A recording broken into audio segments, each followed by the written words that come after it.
एक असा पुरावा जो एकनाथ शिंदेंची सुनावणी दरम्यान त्यांच्या शिवसेनेसाठी अडचण निर्माण करू शकतोय। आता ठाकरेंचे वकील जे आहेत, त्यांची बाजू मांडणारे वकील जे आहेत, ते दावा करतायत की असा पुरावा आमच्याकडे आहे आणि त्यामुळे शिवसेनेच्या सुनावणीवरती परिणाम होईल आणि तो पुरावा कागदोपत्री आहे। याच विषयाबद्दल आपण सविस्तर या व्हिडिओच्या माध्यमातून जाणून घेणार आहोत। त्यामुळे चॅनलला सबस्क्राइब करायला विसरू नका। माझं नाव ओंकार साळवी आणि या विषयाला आपण सुरुवातीपासून सुरू करूया। काल शिवसेना सुनावणी जी आहे ती पार पडलेली आहे। 13 ऑगस्ट होतं काल, आज 14 ऑगस्ट आहे आणि काल सुप्रीम कोर्टामध्ये ही सुनावणी पार पडली आणि सलग 5 दिवस सुनावणी सुरू होती।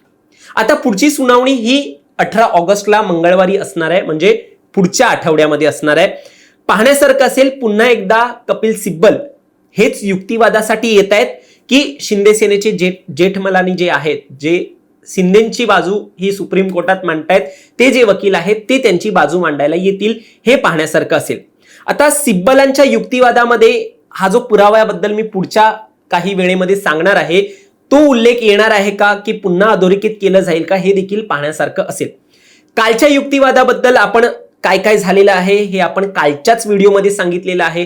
जेव्हा हा युक्तिवाद पार पडत होता त्यानंतर आपण तो व्हिडिओ केला आणि काय काय विषय हे सुप्रीम कोर्टामध्ये ठाकरेंच्या बाजूने मांडलेले आहेत हे आपण काल सांगितलेलं आहे। तरी देखील एक सारांश आपण या मागच्या व्हिडिओचा जाणून घेऊ। एकूण जेव्हा कपिल सिब्बल यांनी काल युक्तिवाद मांडला तेव्हा निवडणूक आयोगाकडे पक्षचिन्ह आणि नाव देण्याचं अधिकार नव्हतं, त्यांचा तो अधिकार क्षेत्र नव्हता।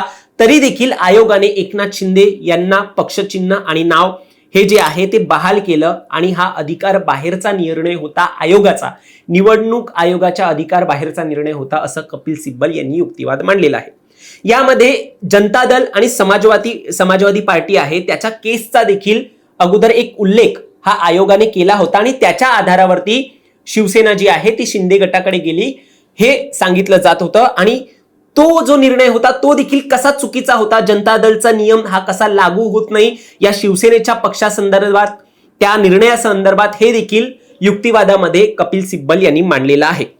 याशिवाय 2018 ची घटना जी आहे ती आयोगाकडून अमान्य करण्यात आली होती आणि त्यावरती आक्षेप घेण्यात आला होता। ही जी घटना आहे त्याला लोकशाही विरुद्धची घटना म्हटलं गेलं आणि महत्वाचं म्हणजे जेव्हा 2018 नंतरचे निवडणूक झालेली आहे तेव्हा पक्षप्रमुख म्हणून हे ठाकरे सेना जी आता आहे त्यांचे प्रमुख जे आहेत म्हणजे उद्धव ठाकरे यांना त्यावेळेला 2019च्या दरम्यानमध्ये पक्षप्रमुख म्हणून तुम्ही गृहीत धरलं होतं आणि त्यानंतर त्या आधारावरती इलेक्शन झाले आणि त्याच आधारावरती एकनाथ शिंदे असतील किंवा त्यांच्याबरोबरचे जे आमदार आहेत, मंत्री आहेत, ते तेव्हा निवडून आले होते। मग तेव्हा तुम्ही आक्षेप घेतला नाही 2018च्या घटनेवरती, तेव्हा आक्षेप घेतला नाही, मग आता का आक्षेप घेतला जेव्हा हा निर्णय देण्याची वेळ होती तेव्हा तुम्ही 1999 ची घटना का वापरात आणली, असा सगळा युक्तिवाद जो आहे तो देखील मांडण्यात आलेला आहे। म्हणजे निवडणूक आयोगाच्या एकूण रेकॉर्डमध्ये 2018 ची घटना होती, त्यानुसार जे आहे ती पुढची इलेक्शन झाली आणि जेव्हा निर्णय देण्याची वेळ आली तेव्हा तुम्ही ती घटना जी आहे ती लोकशाहीला अनुसरून नाहीये असं म्हटलं आणि हे का म्हटलं असा प्रश्न जो आहे युक्तिवादामध्ये कपिल सिब्बल यांनी मांडला। तिसरा मुद्दा, स्वतःची कार्यकारिणी ही तुम्ही कोणत्या आधारावरती जाहीर केली एकनाथ शिंदे यांच्या पक्षाने, त्यांना तो देखील अधिकार नव्हता, हा देखील एक युक्तिवाद मांडण्यात आला। आता म्हणजे महत्वाचं हेच गोष्टी दोन की निवडणूक आयोगचा निर्णय कसा चुकीचा होता या संपूर्ण प्रकरणामध्ये आणि आमदार अपात्र न करता हा जो पक्षचिन्ह आणि शिवसेना नाव आहे हे देण्याची कशी एक पद्धत पार पडलेली आहे, कसा पायंडा रचला गेलेला आहे, यावरती युक्तिवादामध्ये सिब्बल यांनी भर दिला होता मागच्या सुनावणीत। आता आपल्या महत्वाच्या विषयाला येऊया। कोणता कागदोपत्री पुरावा हा आता ठाकरे सेनेकडे आहे जो सुनावणी दरम्यान ते मांडू शकतात आणि त्याच्या आधारावरती एकनाथ शिंदे यांना अडचण निर्माण होऊ शकते आणि हे जे भाष्य करणारे आहेत ते कायदेतज्ञ आणि ठाकरेंची बाजू मांडणारे वकील असीम सरोदे आहेत आणि त्यांनी पत्रकार परिषदेमध्ये हा संपूर्ण विषय जो आहे कागदोपत्री पुराव्याचा तो मांडलेला आहे। त्यांचं नेमकं काय म्हणणं आहे तर शिंदेच्या बंडावेळी एकनाथ शिंदेचं निलंबन झालं होतं आणि त्या निलंबनाच्या पत्रावरती जे आता त्यांच्या पक्षामध्ये आमदार आहेत, मंत्री आहेत, त्यांनी सह्या केल्या होत्या निलंबनाच्या पत्रावरती आणि आता हाच पुरावा त्यांच्या विरोधात वापरला जाईल असं असीम सरोदे म्हणतायत आणि त्यामुळे एकनाथ शिंदे यांचा पक्ष हा अडचणीत येऊ शकतोय. स्वतः शिंदे हे अडचणीत येऊ शकतायत ते त्याच निलंबनाच्या पत्राच्या पुराव्यामुळे. आता नेमकं यामध्ये सविस्तर म्हणायचं झालं तर निलंबन पत्रावरती सध्या एकनाथ शिंदे गटात असलेले काही आमदार आणि मंत्री यांच्या सह्या स्वाक्षऱ्या होत्या. म्हणजे जे लोक आज शिंदे गटात महत्वाची पदे भूषवत आहेत तेच पूर्वी शिंदे गटात जेव्हा एक निलंबन करण्यात आलं होतं तेव्हा पक्षातून काढून टाकणाऱ्या निर्णयावरती त्यांनी सह्या केल्या होत्या.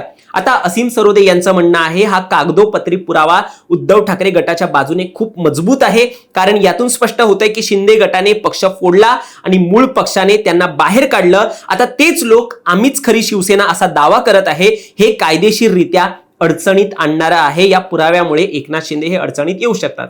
आता 13 ऑगस्ट 2026च्या सुनावणीनंतर असीम सरोदे यांनी पत्रकार परिषद घेतली आणि हा मुद्दा स्पष्टपणे मांडला. त्यांच्या मते हा निलंबन पत्रांचा पुरावा ठाकरे गटाच्या बाजूने निर्णायक जो आहे तो ठरू शकतोय.